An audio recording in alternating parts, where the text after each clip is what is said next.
is Anal, and welcome to this tutorial showing you how to use your phone as a visualizer.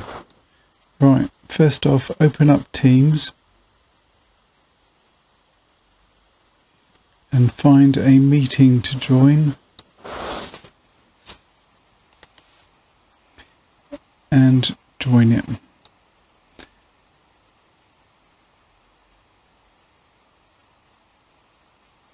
Next, click the three little dots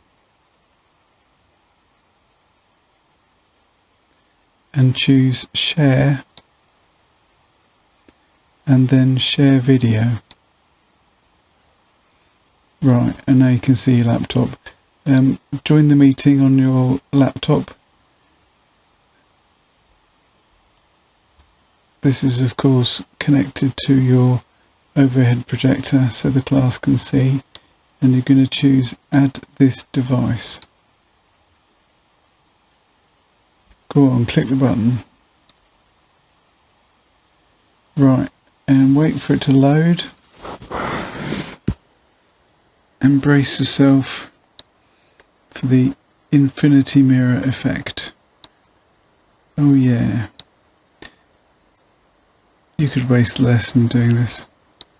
Go on, I dare you. Right, one thing with this is that you can't pinch zoom, but you can move the mobile. Look.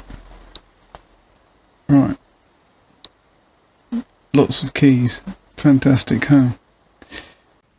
So there you have it, folks, another thrilling tutorial from the Wheelie Man. As it's locked down, word to the wise, don't look at the camera unless you've done your hair. Catch you on the next one.